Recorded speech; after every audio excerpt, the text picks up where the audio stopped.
oduu yeroo kana isinitti himna daawwattoota keenya oduu keenya jalqabaatiin guyyaan humna qilleensaa Itoophiyaadha waggaa 88ffaan magaalaa Bishooftuutti kabajameeti kan inni jiru sirna kabaja kanarratti muummee ministeeraa dabalatee hooggantoonni waraanaa biyyattii olaanoon argamaniiti kan isaan jiranii humni qilleensaa Itoophiyaadha bara 1928 kan hundeeffame yoo ta'u guyyaa har'aa kana sirnoota agarsiisa garaagaraatiin kabajamee oolee jira. Baankiin hojii gamtaa Oromiyaadha yaa'ii waliigalaasaa 16ffaa magaalaa Adaamaa galma Abbaa Gadaatti geggeessuu irratti kan argamu.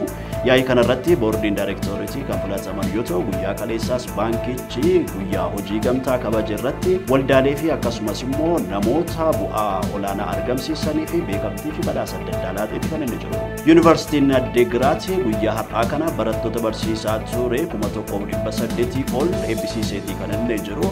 Sirna eebba kanarratti bulchiinsa yeroo naannoo Tigraay kan ta'an obbo Geetaachoo Raddaa dabalatee hooggantoota yuunivarsiitichaa fi akkasumas immoo qaamoleen federaalaa irratti argamaniiti kan isaan jiranii. Barattooti eebbifaman kun digirii jalqabaaf digirii lammaffaan akka ta'e ibsameeti kan inni jiru. Keeniyaan neersota dabalatee hojjetoota 2500 ol gara Saawud Arabiyaatti ergiteeti kan isheen jirtu. Keeniyaan yeroo darban keessatti hojjetoota manaa duwwaa gara sanatti ergaa kan turte yoo ta'u yeroo ammaa kana immoo neersotaa fi hojjetoota adda addaa 2500 ol gara Saawud Arabiyaatti ergiteeti kan isheen jirtu. Pirezidaantiin Keeniyaadha Wiiliyaam Ruutoon addunyaarra deemuudhaan lammiilee isaanii 200 oliif carraa hojii kan barbaadan ta'uu waadaa galan irraa kan ka'e akka ta'es oduun kun addeesseeti kan inni jiru.